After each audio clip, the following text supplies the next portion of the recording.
Muito bem, meus queridos amigos, nós vamos ter agora um tempo de reflexão da Palavra de Deus.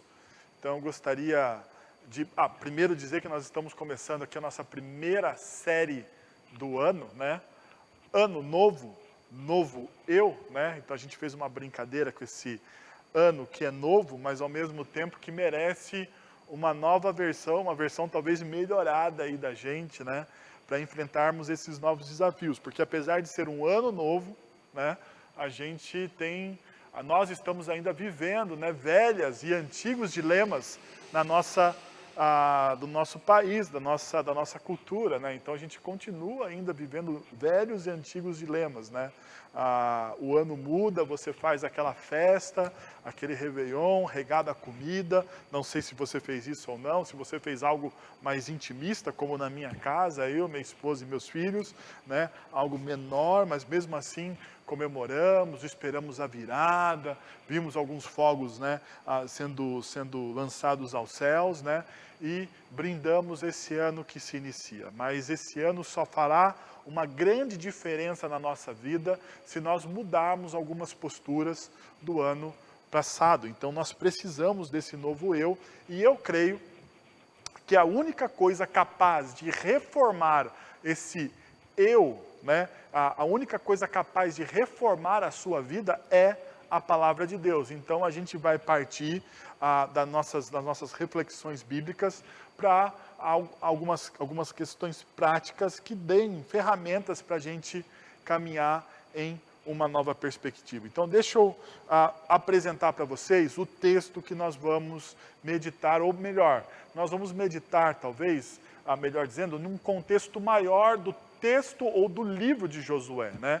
Mas eu gostaria de salientar Josué capítulo 24, versículos 14 e versículo 15, que diz assim: agora temam o Senhor e sirvam com integridade e fidelidade.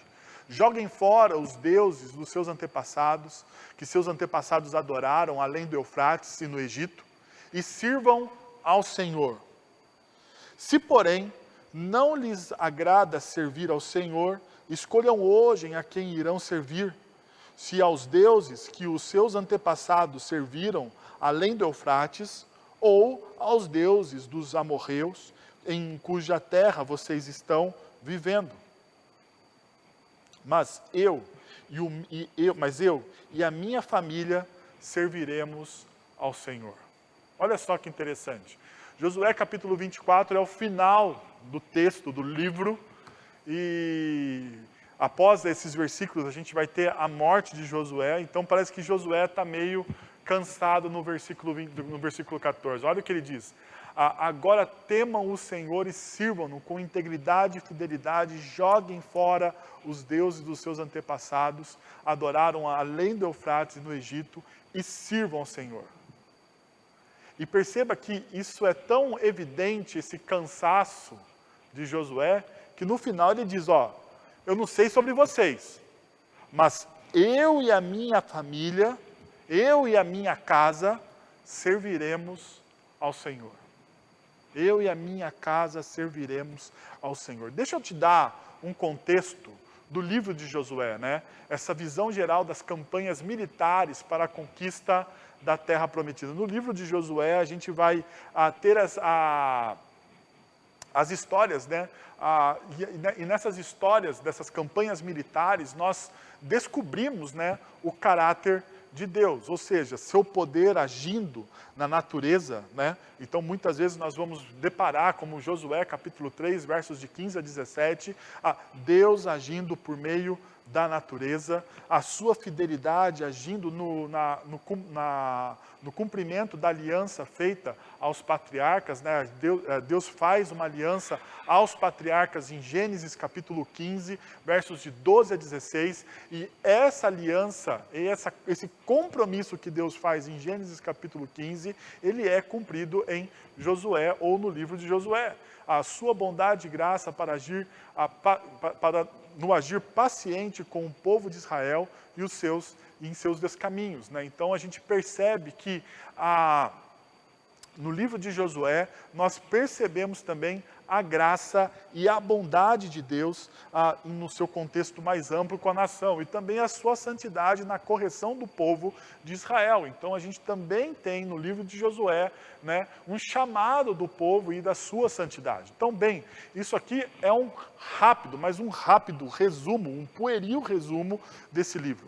Bom, diante disso, eu gostaria de convidar você a observar algumas coisas. E a primeira coisa que eu gostaria de convidar você a observar é um princípio, e deixa eu ser redundante aqui na minha fala, um princípio a ser observado. Perceba o que o texto que nós lemos no capítulo 14 diz. Agora, temam o Senhor e sirvam-no com integridade e fidelidade. Agora, temam ao Senhor e sirvam-no com integridade e fidelidade. Perceba uma coisa, a primeira palavra que eu gostaria de destacar aqui é temer. O texto diz, temam ao Senhor. E temer, ele tem a ver com ter reverência. Ou seja, esse ato de temer não é um ato de você ter medo de Deus, né? Porque muitas vezes nós, na nossa ingenuidade, de uma forma ingênua, olhamos para as Escrituras Sagradas e pensamos, não, esse temer é o fato de você ter medo de Deus. E não é o que as Escrituras estão dizendo, né? A palavra de Deus nos ensina que esse temer tem a ver com um ato profundo de reverência. E o ato profundo de reverência é você saber prestar atenção. O ato de você ter reverência, né? E nós precisamos então fazer um exercício mental, porque isso não está arraizado na nossa cultura do século 21. O fato de você temer uma autoridade é você ter atenção a ela, você prestar atenção a ela. Quando você entrava na sala do trono, né, quando os estudiosos dizem, quando alguém entra na sala de trono de um grande rei, ele está prestando atenção nos gestos daquele rei, ele está prestando atenção no cetro daquele rei, porque simplesmente com os gestos, o rei comanda a sua nação. Então, o texto está dizendo, agora tenham reverência, prestem atenção naquilo que Deus está fazendo na sua história. E um ato de você ter reverência é você ter deslumbramento. É você ficar deslumbrado com os atos de Deus, é você ficar deslumbrado com a sabedoria que Deus tem. Mas uma outra palavra que me chama a atenção aqui nessa primeira parte do texto é servir. Você precisa temer ao Senhor, ter reverência, mas também você tem não uma atitude passiva, mas você tem uma atitude ativa, propositiva de servir. Você serve ao Senhor. E a ideia de servir é a ideia de trabalho. Junto com a ideia de trabalho, tem a ideia de uma entrega total. Você se entrega nesse serviço, você se doa nesse serviço. Mas a pergunta, então, é: como nós fazemos isso? Como nós tememos a Deus e como nós servimos a Deus. E o texto bíblico nos responde. Ele fala, você serve a Deus com integridade e você serve a Deus com fidelidade. Integridade tem a ver com você, com o seu coração.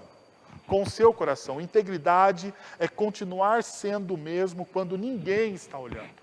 Essa é a principal ideia de integridade, é você continuar sendo quem você é, né? Aquilo que você diz que você é, quando ninguém está olhando. Porque muitas vezes nós pintamos uma coisa na frente das pessoas e nós somos outra totalmente contrária por trás. E integridade tem a ver com isso. Perceba o que diz 1 Timóteo capítulo 4, verso 16. Tem cuidado de ti mesmo e da doutrina.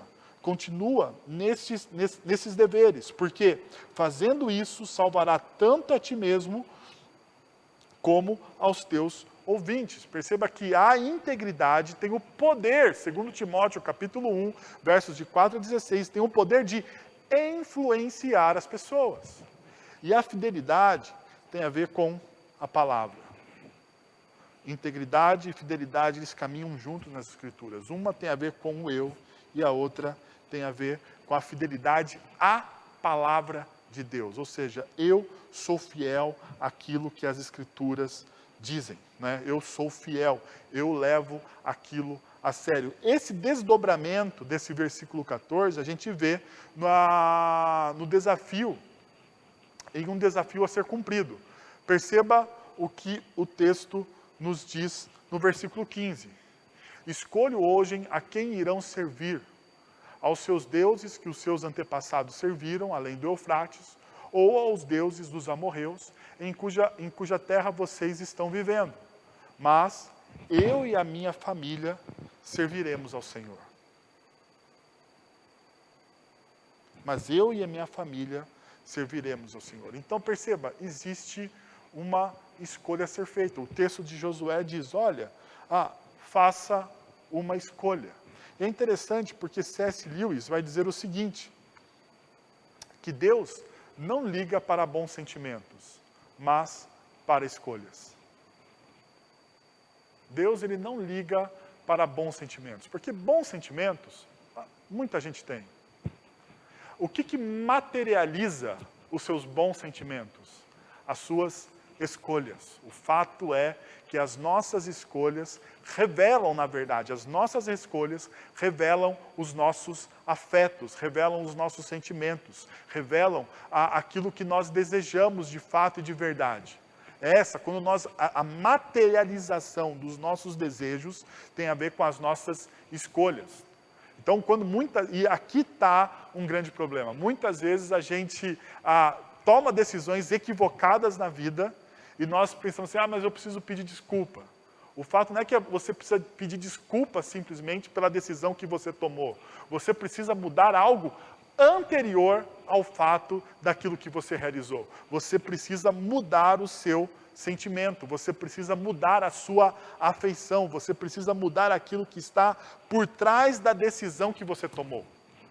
E é isso que Josué está dizendo aqui, vocês precisam fazer uma escolha. Perceba que ele fala de fazer uma escolha e depois de materializar essa escolha servindo a Deus. E para servir a Deus, você precisa abandonar aquilo que você adorava antigamente. E a adoração, ela é uma escolha do coração, ela não é uma escolha simplesmente racional. Ela é algo que nós carregamos dentro do nosso coração. Então nós adoramos aquilo que nós amamos. E as nossas escolhas estão vinculadas com aquilo que nós adoramos. Então perceba a profundidade desse texto. Bom, diante disso, surge então uma questão. Se a vida é uma jornada, quais são os passos que devo seguir para que eu e a minha família sirvamos o Senhor com integridade e fidelidade? Olha só, gente, nós dizemos que a vida é uma jornada. Então, a nossa vida, ela é um passo atrás do outro, um passo atrás do outro. E esse ano nós estamos começando uma jornada. A pergunta é, se a vida é essa jornada, como então a gente traça planos, faz escolhas para servirmos ao Senhor com integridade e com fidelidade? Mas perceba, não é uma escolha só minha, é uma escolha de influência. O meu convite é você influenciar a sua família. Bom, deixa eu dar alguns caminhos. Primeiro, de forma alguma, deixe de meditar e falar da palavra de Deus. De forma alguma, deixe de meditar ou falar da palavra de Deus. Perceba o que diz Josué capítulo 1, verso 8. Não deixe de falar as palavras deste livro da lei e de meditar nelas de dia e de noite, para que você cumpra fielmente tudo o que nele está escrito. E só então os seus caminhos prosperarão e você será bem-sucedido. Então, olha só que interessante. Nesse texto existe uma promessa. Os seus caminhos prosperarão e você será bem-sucedido. Ora, quem não deseja prosperidade e sucesso? É uma coisa que todo mundo deseja, principalmente na nossa cultura capitalista e hedonista, onde prosperidade e sucesso tem a ver com ser amado e ser influente. A questão é, quem não deseja isso? A pergunta, como a gente percebe, é que dentro dessa promessa existe o quê? Uma condição. E a condição é, só então o quê? E o texto vai nos dizer, só então você precisa falar, ou seja, a palavra de Deus precisa estar o tempo todo na sua boca e você precisa meditar, ou seja, cuidar do seu coração. Porque percebam o que o texto está dizendo. Não deixe de falar as palavras deste livro da lei e de meditar nelas. Você precisa falar o tempo todo deste livro da lei e você precisa parar e meditar nelas. Ou seja, a palavra de Deus precisa estar na sua boca e você precisa cuidar do seu coração. Mas você só cuida do seu coração se a palavra de Deus está na sua boca. Porque a palavra de Deus está na sua boca porque ela está cheia em você. Perceba que meditar vem depois de falar. E é lógico isso para eles. Porque você fala do que está cheio o quê? O seu coração. Então, o texto de Apocalipse, capítulo 10, verso 9, diz o seguinte: E fui ao anjo dizendo-lhe, dá-me o livrinho. E ele disse-me, toma e come-o. E ele fará amargo no teu ventre. E ele fará amargo no teu ventre, mas na tua boca será doce como mel. É interessante porque quando eu penso nesse falar e meditar das Escrituras, e muito mais no meditar, qual o efeito da palavra de Deus tem em nós. E no texto de Apocalipse, capítulo 10, versículo 9, ele nos dá essa ideia de qual é o efeito da palavra de Deus em nós. Primeiro, ele fala assim, o anjo diz a João, você pega o livro e você come o livro. Coma o livro. E a ideia de você comer o livro, você precisar comer esse livro, é a ideia de que você será transformado. Perceba claramente o que o texto está dizendo. O livro é amargo. Você comeu. E a ideia do amargo não é simplesmente uma ideia de medicamento ou da medicina, mas é uma ideia de transformação. Ele entra no seu ventre e você é transformado. Ainda, o texto nos diz que ele se torna doce aonde? Na tua boca. Ou seja, ele cria uma transformação amarga no seu estômago. E nós precisamos nos lembrar uma outra coisa que é importante. Para a cultura do Antigo Oriente, para a cultura oriental, as emoções, o coração, as emoções estão no estômago. Então ele fala assim, olha, quando a palavra de Deus entra e ele se torna amargo no seu ventre, ele está transformando as suas emoções, para que a sua boca seja doce. Então esse meditar no seu coração tem a ver exatamente com isso. De forma alguma, deixe de meditar e falar da palavra de Deus. Qual que é a ideia aqui? É que ao você meditar, a sua palavra, a sua boca, seja algo doce para as pessoas. E uma cultura tão bélica quanto a nossa, uma cultura bélica de redes sociais, aonde todo mundo discute e briga, aonde as pessoas são canceladas o tempo todo, aonde as pessoas são descurtidas, e a gente tem até medo disso, Falar a verdade virou um problema seríssimo. Seríssimo. Na nossa cultura, falar a verdade virou um problema seríssimo. É perigoso você falar a verdade. Porque ao falar a verdade, você será execrado. Mas o problema não é falar a verdade. O problema é como você fala a verdade. Como você fala a verdade. E muitas vezes nós falamos a verdade sem ter os nossos sentimentos transformados. E quando nós falamos sem autoridade, nós perdemos então a primazia de falar e ao invés da gente ajudar a pessoa, nós destruímos relacionamentos. Bom, esse é o primeiro ponto. A segunda coisa que eu gostaria de colocar para vocês é essa. Saiba que seus atos e escolhas refletem na vida das pessoas à sua volta. Isso é uma coisa muito importante.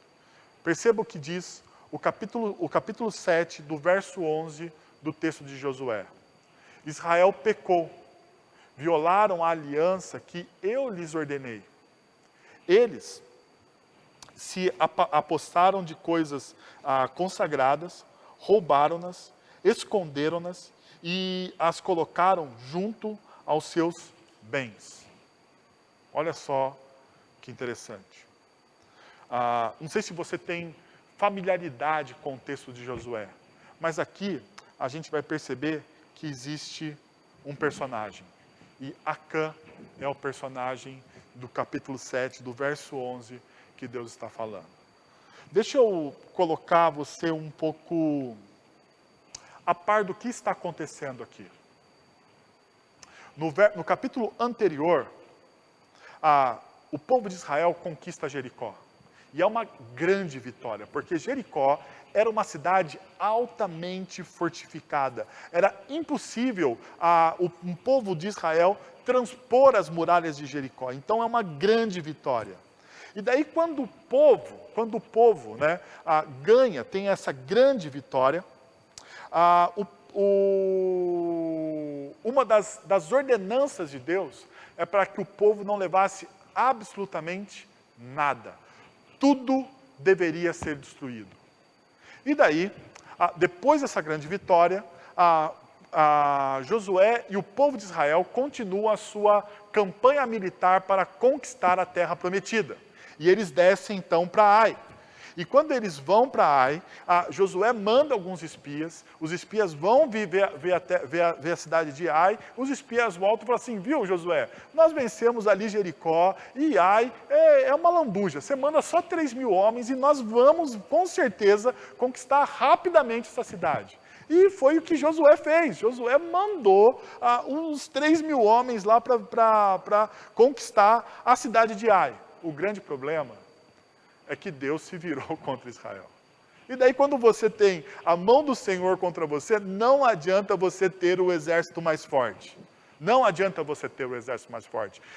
O exército de Ai, sendo inferior, expulsa os israelitas. Josué volta, o exército volta, desculpa. Josué, cabisbaixo, vai na tenda do Senhor, coloca a cabeça na terra, coloca a terra em cima da sua própria cabeça e diz o texto bíblico que ele fica algumas horas orando ao Senhor, buscando diante de Deus o que aconteceu. O que aconteceu? Até que a gente chega a Josué, capítulo 7, verso 1. E perceba o que diz. Mas os israelitas foram infiéis com relação às coisas consagradas. Acã, filho de Carmi, filho de Zirim, filho de Zera, da tribo de Judá, apossou-se de algumas delas, de algumas das coisas que eram proibidas. E a ira do Senhor acendeu-se contra Israel. O que aconteceu? Acã quebrou o vínculo que Deus, ou a aliança que Deus tinha feito com aquele povo. Acã quebra o trato. Quebra o trato. E de repente, tudo o que o povo conquistou é jogado fora.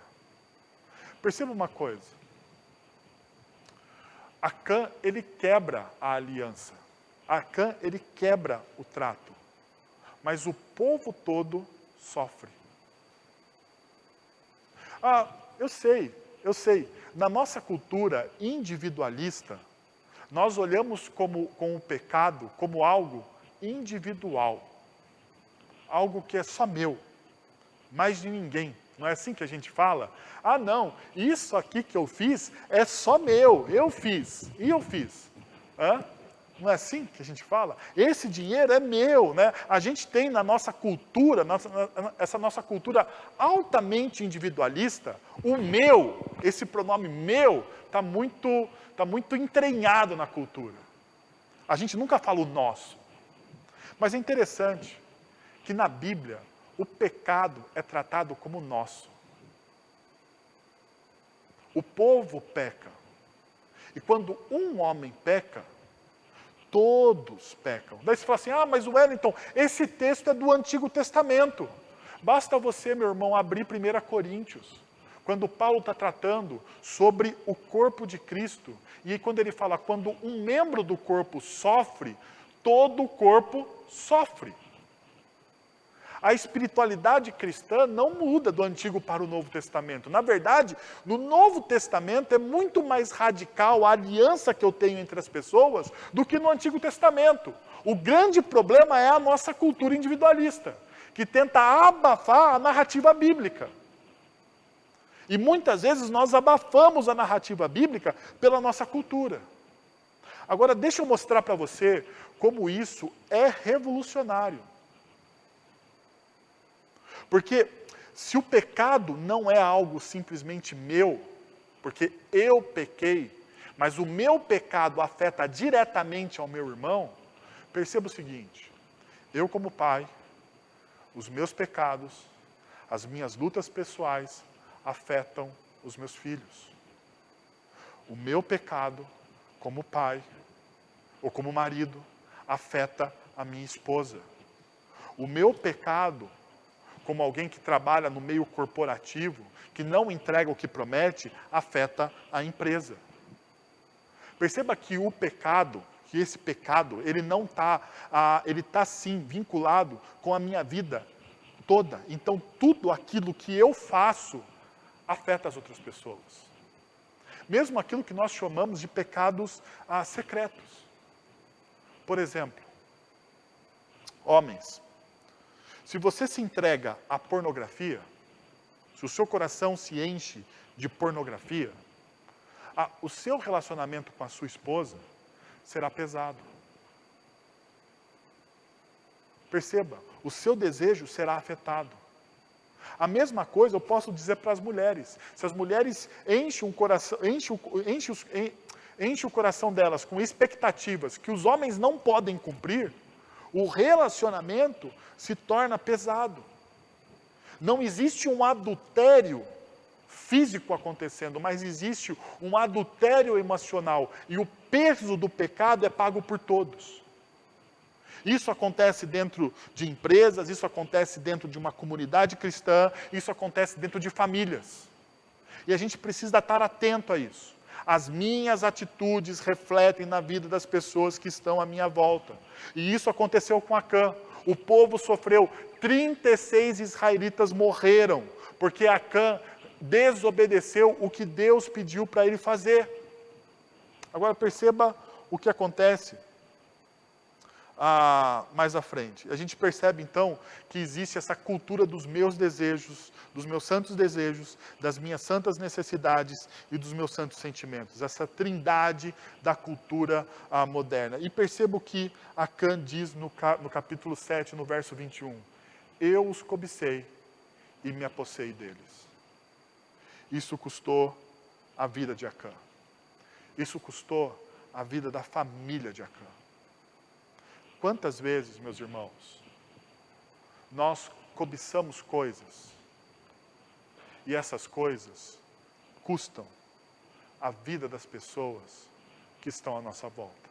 Talvez não custe a vida no sentido literal da palavra, mas custa a vida emocional.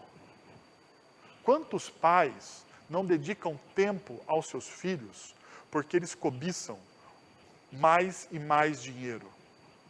E quando na verdade os seus filhos, mais do que eles precisam, não é do dinheiro que você pode oferecer para eles, mas é da educação e do amor que você deve oferecer para eles. Quantas vezes isso acontece?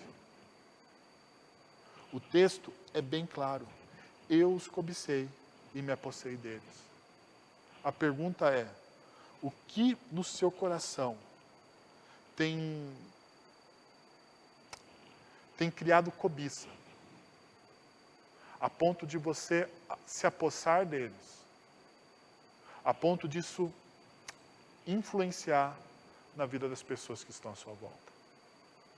Uma terceira coisa que o texto me ensina é não tome nenhuma decisão sem antes consultar a Deus. Parece algo bobo, né? Mas perceba o seguinte, quantas vezes nós tomamos algumas decisões sem consultar a Deus. E o texto do livro de Josué nos dá um episódio que isso acontece. Perceba só, Josué capítulo 9, verso 14, diz o seguinte: os israelitas examinaram as provisões dos heveus, mas não consultaram o Senhor. Perceba, capítulo 6, os israelitas conquistam Jericó. Capítulo 7, depois de consertar o pecado de Acã, os israelitas conquistam Ai. Capítulo 8 e 9 vem conquistas. No capítulo 9, os heveus, os jebuseus, os ferezeus, todos os zeus aí que existem na palavra de Deus, ficam perplexos, porque os israelitas estão conquistando toda a terra prometida. Então eles tramam um plano. E esse plano, perceba o que acontece no verso 3 e 4 do capítulo 9. Contudo, quando os habitantes de Gibeon souberam o que Josué tinha feito com Jericó e Ai, recorreram a um ardil, ou seja, a uma mentira, a um plano. Enviaram uma delegação com jumentos carregados de sacos gastos e vasilhas de couro velhas, rachadas e remendadas. Olha só o que eles fazem. Eles mandam uma delegação para o povo de Israel, e essa delegação chega ao povo de Israel toda maltrapilha. E o povo de Israel olha para aquela delegação e fala assim: bom, da onde vocês estão vindo? Da onde vocês estão vindo? Perceba o que os jebuseus e os seus amigos fazem. Olha só, versos 7 e 9. Os israelitas disseram aos heveus: talvez vocês vivam perto de nós, como poderemos fazer um acordo com vocês? Porque essas pessoas chegam e pedem um acordo, todas maltrapilhas. E os israelitas falam assim: mas a gente não pode fazer um acordo, porque afinal de contas, Deus nos deu essa terra para a gente conquistar. Olha o que os heveus dizem: somos seus servos, disseram a Josué. Josué, porém, perguntou: quem são vocês? De onde vocês vêm? Eles responderam: seus servos vieram de uma terra muito distante, por causa da fama do Senhor, o teu Deus, pois ouvimos falar dele e tudo que ele fez. Uau! Qual que seria, então, a sua atitude diante disso? Qual que seria a sua atitude? Você fala assim: não, né? Olha, eles aparentam algo, eles criam uma história, eles seduzem o povo de Israel, mesmo com alguns cuidados, com algumas perguntas, mas perceba o que o versículo 14 está nos dizendo: os israelitas examinaram as provisões dos heveus, mas não consultaram o Senhor.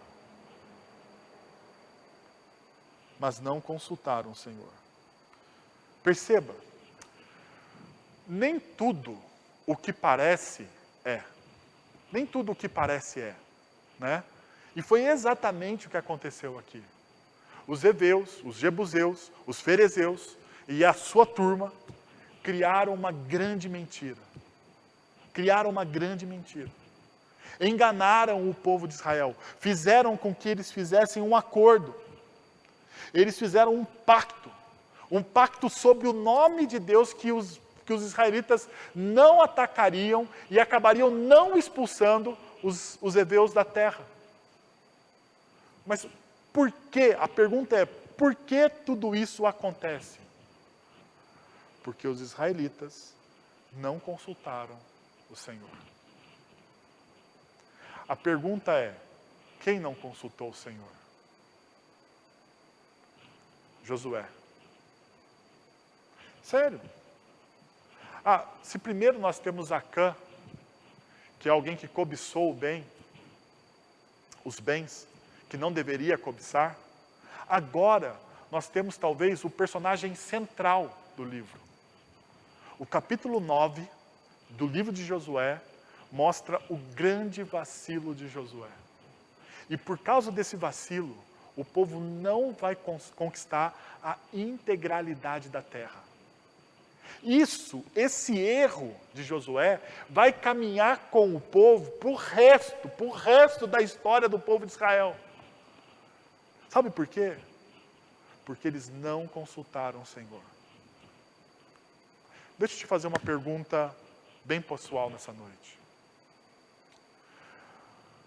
Quando você vai tomar decisões importantes, como aconteceu aqui com Josué, ele tinha uma decisão importante. Ele vai fazer um pacto, ele vai fazer um negócio. Ele vai assinar um contrato. E você olha para aquele contrato, você olha para aquele pacto, você olha para tudo e fala assim, não, mas está tudo certo, está tudo bem. Não, parece perfeito. E isso aconteceu aqui nesse texto. Basta você olhar o capítulo 9 na íntegra. Depois você lê durante a semana o capítulo 9 na íntegra.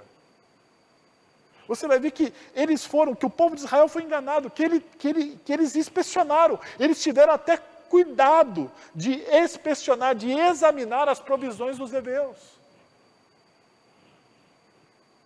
Mas o texto deixa muito claro. Versículo 14. Mas eles não consultaram o Senhor. Quantas vezes você faz isso na sua vida? Você é levado pelo cenário. É o cenário perfeito. Mas você não consultou o Senhor. Você não consultou o Senhor para fechar esse negócio. Você não consultou o Senhor para o seu casamento. Você não consultou. Você não orou. Você não perguntou. Você fez o contrário. Porque existe uma diferença entre consultar, é que as pessoas não entendem. Existe uma diferença entre consultar a Deus e pedir a bênção de Deus. Sabe por quê?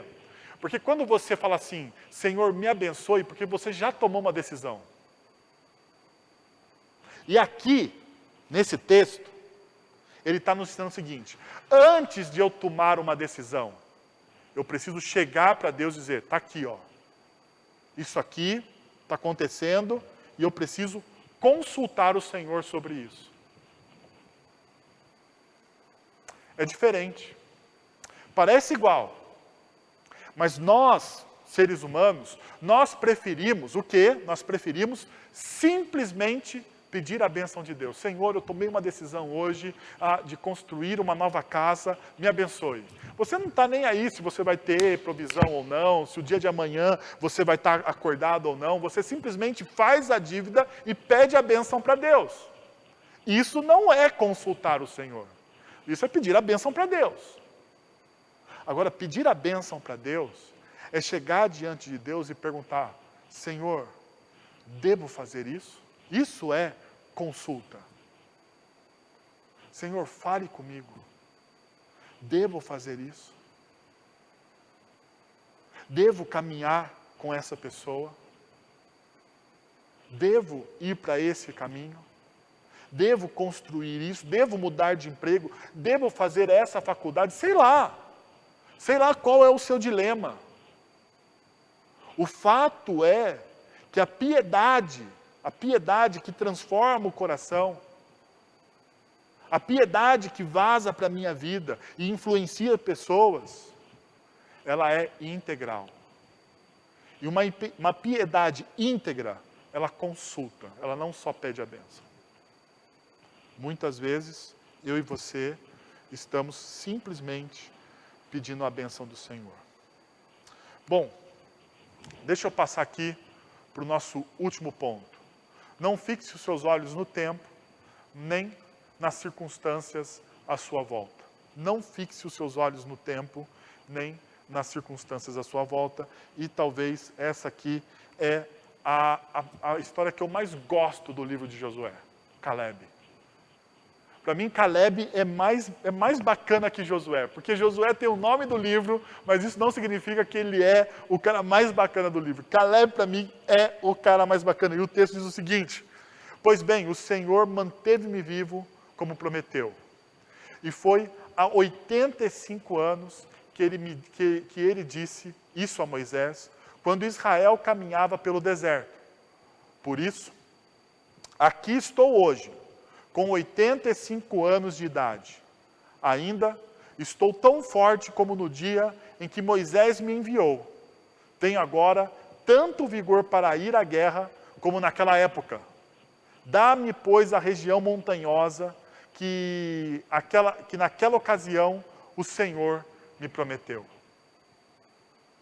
O que está acontecendo aqui no capítulo 14 de Josué? O povo está conquistando a terra, no versículo 10, do verso 10 até o verso 12, e você percebe o seguinte: o povo está conquistando a terra. Caleb chega para Josué e fala assim: olha, chegou a hora de cumprir a promessa. Vamos lembrar, Josué e Caleb são os únicos dois dos 12 espias que falam que a terra era boa, que eles deveriam. Os outros 10 dizem que não, mas esses dois. Então esses dois são os únicos da antiga geração de Israel que entram na terra. Nem Moisés entrou, mas Josué e Caleb, eles entram na terra. Deus prometeu isso para eles. Mas daí, durante um tempão na história, você não ouve falar de Caleb. Daí chega o capítulo 14 de Josué, você ouve esse cara de volta. E olha só o que ele diz para a gente. Ele fala assim: pois bem, o Senhor me manteve vivo. Pois bem, o Senhor me manteve vivo. Olha só o senso de propósito que Caleb tem. Ele sabe exatamente o porquê Deus manteve ele vivo. Ele sabe exatamente isso. Isso chama-se senso de propósito. Sabe o que muitas vezes falta para nós, jovens, e para todo mundo? Senso de propósito. Nós vivemos na esfera da mediocridade. E não pense que eu estou te xingando, não, porque a ideia de mediocridade é a ideia de mediano. De mediano, você está naquela linha mediana, então você é medíocre. Não significa que você é um incapaz ou que você é um incompetente. Significa que você está na linha do médio. E Josué, ele não tem medo de tentar de novo. Só que demorou mais de 40 anos para ele tentar de novo. Uau! É impressionante. E perceba uma coisa, talvez você, muitas vezes, perceba o que acontece. Primeiro, o tempo. 85 anos. Olha só que interessante que acontece com Caleb. 85 anos. Depois, a gente tem... Opa, calma aí. Aqui. Circunstâncias. Terras montanhosas. Perceba que as circunstâncias são circunstâncias adversas. Você tem o tempo, você tem as circunstâncias. Ainda, você tem cidades fortificadas. Porque as cidades que estão nas montanhas são as cidades mais difíceis de você conquistar. Por quê? Porque você está subindo a montanha e o seu inimigo que está em cima, ele tem toda a vantagem tática para isso. Mas olha só o que ele diz. Ele fala assim: eu vou conquistar as cidades montanhosas. Ainda, o texto nos ensina os Enaquins. Os Enaquins, eles eram os gigantes. Um grande povo. Perceba o que o texto diz. Deuteronômio capítulo 9, verso 7. O povo é forte e alto. São Enaquins. Quem é capaz de resistir aos Enaquins? Essa é a figura que nós temos de Caleb. Mas é interessante. Eu sempre lembro de um gráfico que é um gráfico que muitas vezes eu uso, que é esse aqui que eu vou mostrar para vocês. Na linha de baixo aí, é o tempo. E o tempo, ele tem a ver com a primeira vez que você projeta algo, faz algo, até com o tempo, décadas, anos, que você continua tentando, refazendo e fazendo as coisas. Na linha que sobe, na vertical, você tem as circunstâncias. E as circunstâncias têm aquilo que é fácil, né, no seu topo, e aquilo que é difícil. Diante disso, a gente tem duas barreiras. Primeiro, a barreira da frustração. Segundo, a barreira da paixão. Entre a barreira da frustração e a barreira da paixão, nós temos aquilo que eu chamo da zona da mediocridade. Então, deixa eu mostrar para vocês o que acontece com pessoas como Caleb. Primeiro, existem pessoas, né, que são os desistentes. Eles tentam uma única vez e por pouco tempo. Então, eles tentam uma única vez e por pouco tempo, e a frase que eles dizem é: isso não é para mim.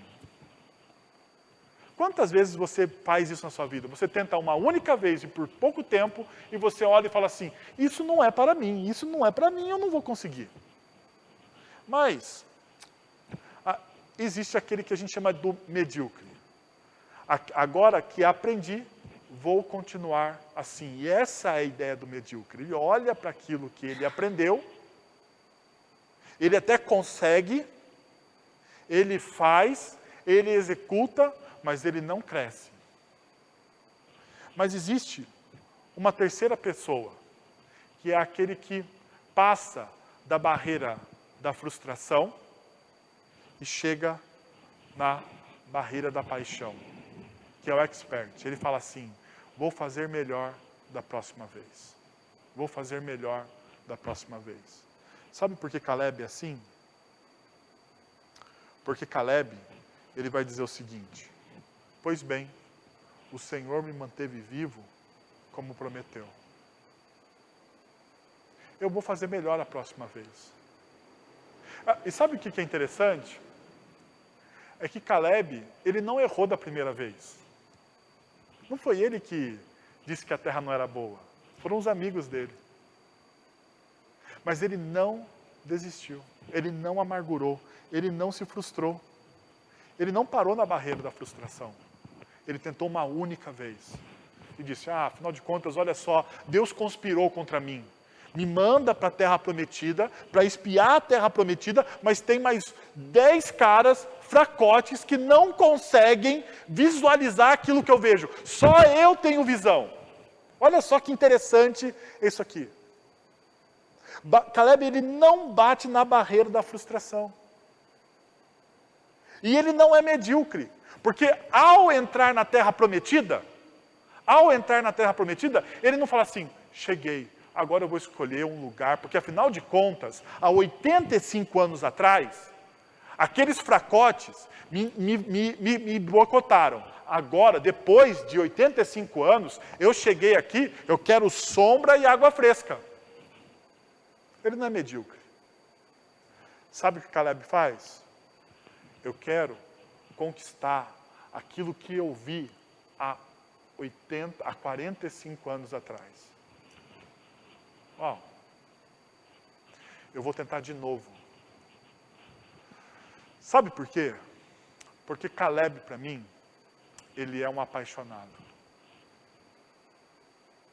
Ele não parou na barreira da frustração e nem ficou na zona da mediocridade. Caleb, ele quebra a barreira da paixão. Caleb, ele ama Deus. E por confiar no Deus, ele tem propósito. Pois bem, o Senhor me manteve vivo como prometeu. Deixa eu te dizer uma coisa. Nós estamos encerrando aqui a nossa reflexão. deixa eu te dizer uma coisa nessa noite. Nós passamos por uma pandemia em 2020. Nós passamos por isso. E talvez você chegue a este momento da história, e você precise chegar a este momento da história, com o mesmo senso de propósito com que Caleb chegou naquele momento da história. Pois bem, o Senhor me manteve vivo, senso de propósito. Qual é o seu senso de propósito? Porque Deus te manteve vivo diante dessa pandemia? Porque Deus te sustentou? Eu não sei o amanhã, não sou vidente. E nem quero ser. Eu sou contra isso, porque o amanhã pertence a Deus, que é soberano. Mas o que eu sei é que Deus até este momento tem sido bom com a gente. E de alguma forma, de maneira misteriosa, miraculosa, Ele te manteve vivo. E se Ele te manteve vivo, meu irmão e minha irmã, tem um propósito. Tem um propósito. Então, deixa eu te dizer uma coisa. Com todo respeito pela sua história, que eu não conheço, afinal de contas, hoje eu estou falando não com pessoas ao vivo, e isso é muito difícil de pregar sem ter gente por aqui. Estou falando com uma câmera. O Juca até tentou me ajudar para eu ficar o tempo todo olhando para essa câmera. O fato é o seguinte,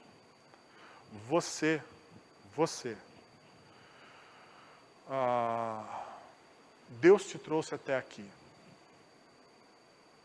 E Ele te trouxe até aqui para você romper a barreira da mediocridade. Ou seja, você não pode ficar carregando as suas frustrações para o resto da sua vida. Você não pode ser um medíocre para o resto da sua vida. Pois bem, o Senhor me manteve vivo até aqui. E eu quero terminar fazendo uma pergunta para você. Qual é o seu propósito? Porque o propósito te dá um norte.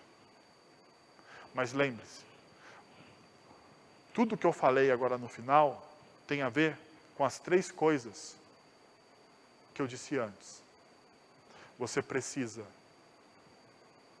meditar e falar da palavra do Senhor. Você precisa entender que as suas ações reverberam na vida das pessoas que estão à sua volta.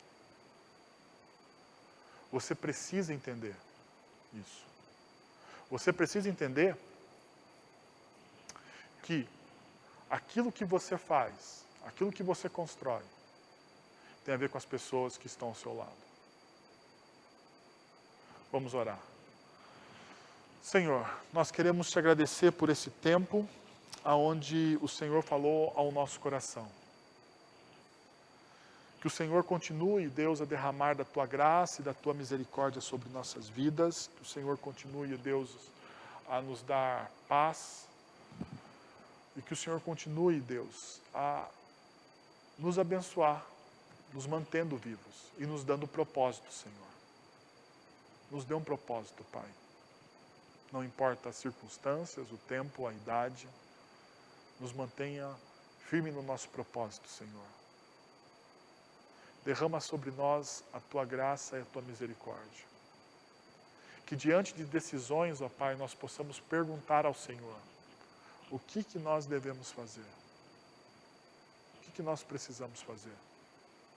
Para que o Teu nome seja glorificado. É em nome de Jesus que nós oramos. Amém.